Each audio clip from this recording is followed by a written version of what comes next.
San Diego's about to vote on a tax for vacant second homes, come out to about $8,000 to $10,000 a year. It's supposed to free up housing and supposedly address the housing crisis, but this is actually the second attempt after the first version got totally destroyed.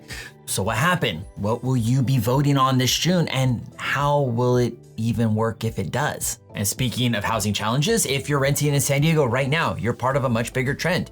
If you're in your 20s and renting in San Diego, you're not alone. Like really, really not alone. 91% of Gen Z households here are renters. That's the 7th highest concentration in the entire country. That's really depressing. So why is that? And are Gen Zers ever going to be able to buy here? A new report just came out with some of the answers. Both these topics and more covered in this week's San Diego Market Matters, and I'm Karl, your San Diego realtor. If you want clear, grounded insight on what's actually happening here in our market, make sure you subscribe. And if by the end of this video, if I've earned it, feel free to like the video. Now, let's dig into this stuff. Let's kick things off with this empty homes tax, because what you're going to vote on in this June is actually the second version of something much bigger that completely fell apart last year. And understanding what happened between then and now is the key to figuring out whether this will actually work out. First, let's rewind to around October of last year, 2025. Council member Sean Elo-Rivera brought a proposal to the City Rules Committee that was way more aggressive than what we're looking at now. The original version targeted both short-term rentals like Airbnbs and vacant second homes, and the tax, $5,000 per bedroom per year. So if you had a 3-bedroom house that you were renting out on Airbnb, you'd be looking at about a $15,000 a year bill in taxes on top of your property taxes. A 4-bedroom would be an additional 20 grand. The city estimated that this would have hit about 11,000 properties and brought in up to 135 million a year. Now that's some serious bread. Now here's some context on Elo-Rivera. He represents District 9, City Heights and College area, which is one of the most progressive districts in San Diego.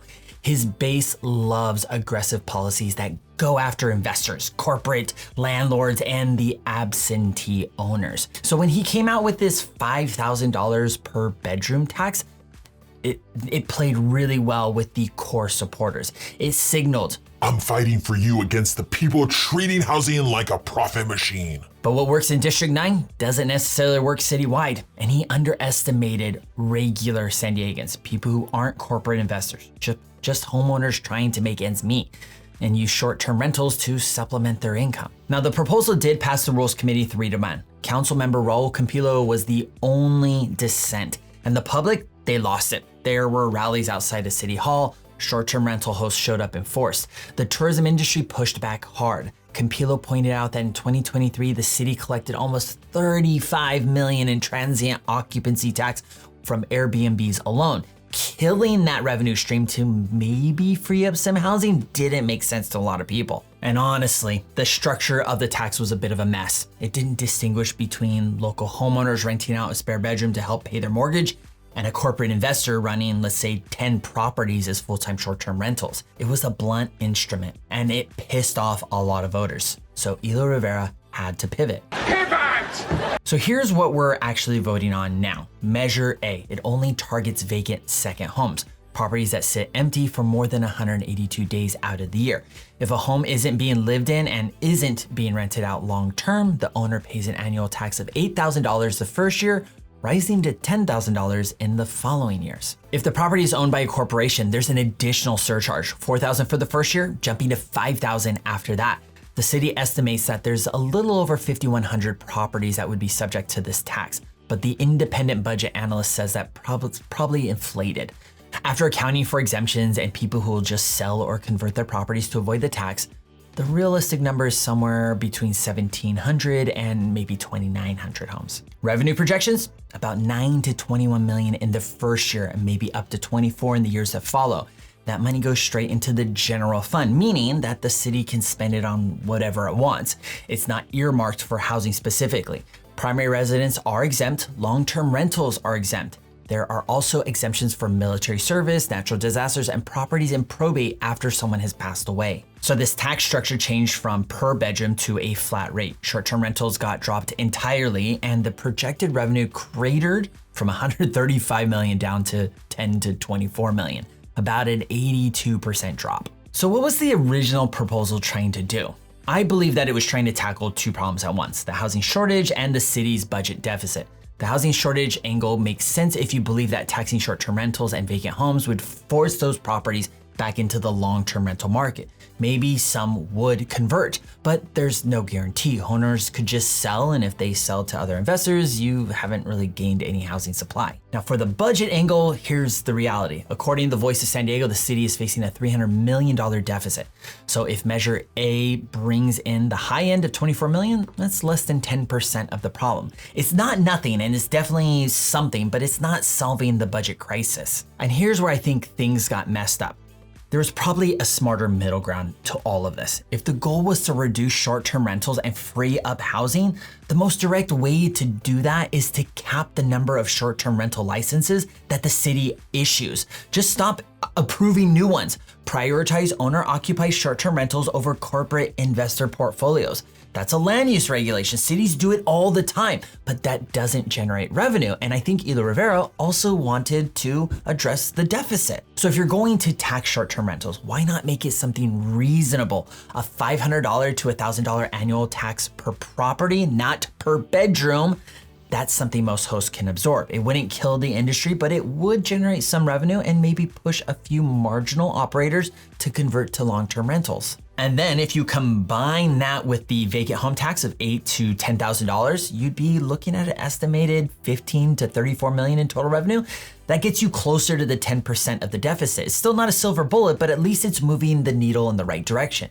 And it would have been way more politically viable than what he originally proposed. But that didn't happen. And the original proposal was too rash, the backlash was too strong, and now we're left with a watered down version that probably won't move the needle much on housing or on the budget. So here's where we are now.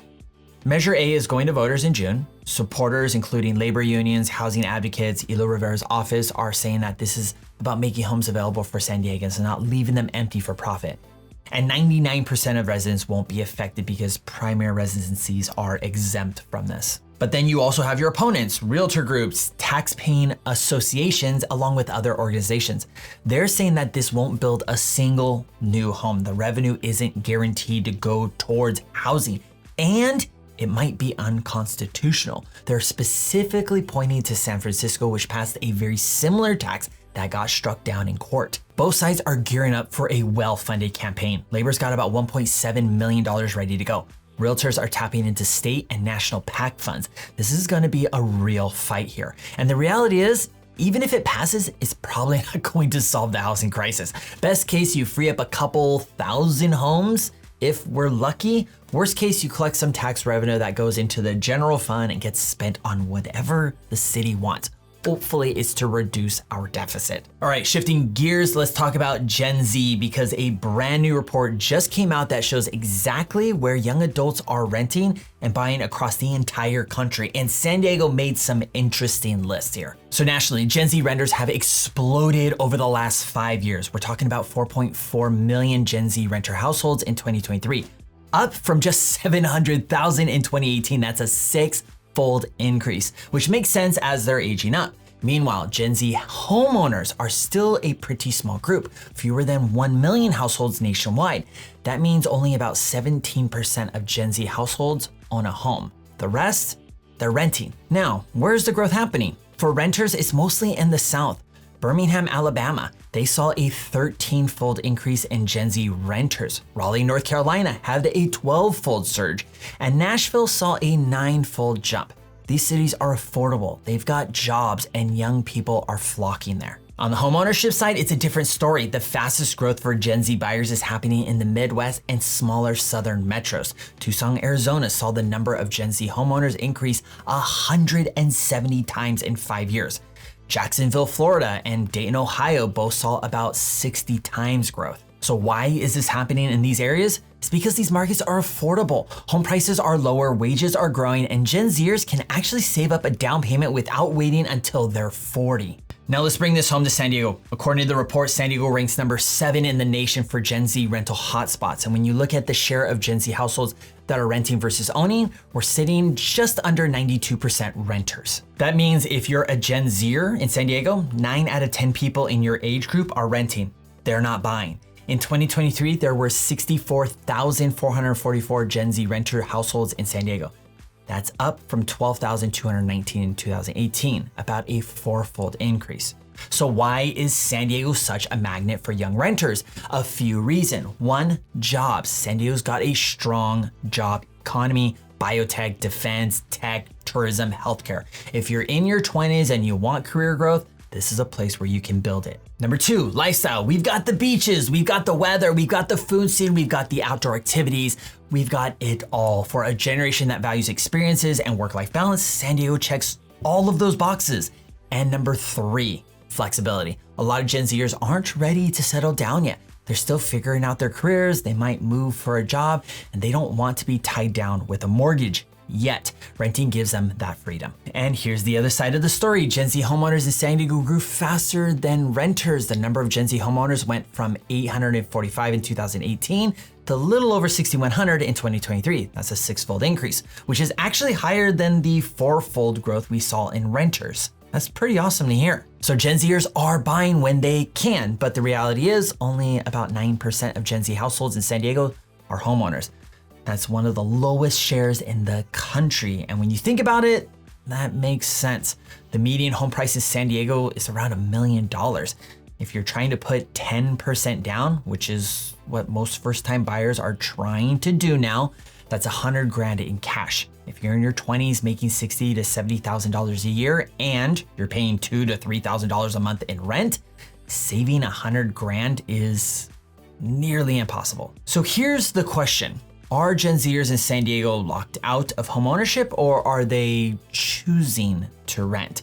The answer is probably both. Some Gen Zers absolutely want to buy. They're watching those home prices climb. They're tired of paying rent with nothing to show for it, and they're hustling to save. But the math is brutal. High rent, student loans, cost of living. It's hard to stack cash fast enough to compete in this market. And there are only so many TikTok side hustles you can try that actually make a difference. But others are renting by choice, at least for now. They value the flexibility. They don't want to be tied down to one neighborhood or to one city. They're prioritizing experiences, travel, career mobility. And honestly, in a market like San Diego where homes are $1 million and mortgage rates are in the low to mid 6s right now, renting actually can be a bit of a smarter play for a few more years for many people. With that said, the fact that Gen Z homeownership grew 6-fold in San Diego tells us something important. When Gen Zers can buy, they do. They're not anti-home ownership.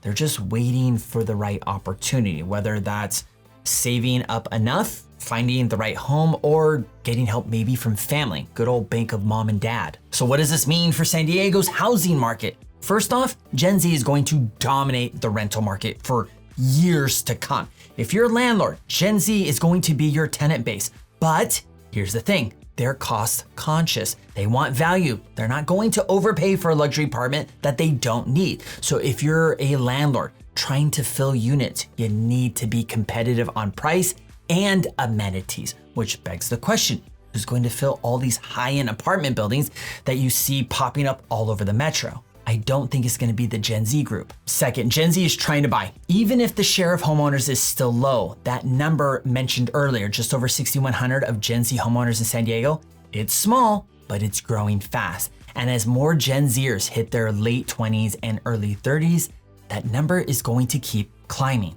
Third, if you're a Gen Z renter watching this and you're feeling behind, you're not. The math is just brutal right now. 91% of your peers are in the same boat, but that doesn't mean you're stuck forever. It means you need to be strategic. Save where you can, invest where it makes sense, and be patient. Because the Gen Zs who are buying in San Diego right now, they didn't get lucky. They got disciplined. And if you're willing to do the same, you can get there too. And keep in mind this, when the time comes that you do buy, I'm sure, as a matter of fact, I'm positive that your Gen Z friends would make as great roommates to help you pay off your mortgage. Just something to keep in your back pocket. And that's a wrap for this week's San Diego Market Matters. If I earned that like and subscribe that I requested early on, now's the time to show it. The next video I have waiting for you right here addresses the recent market data and the direction of the San Diego market.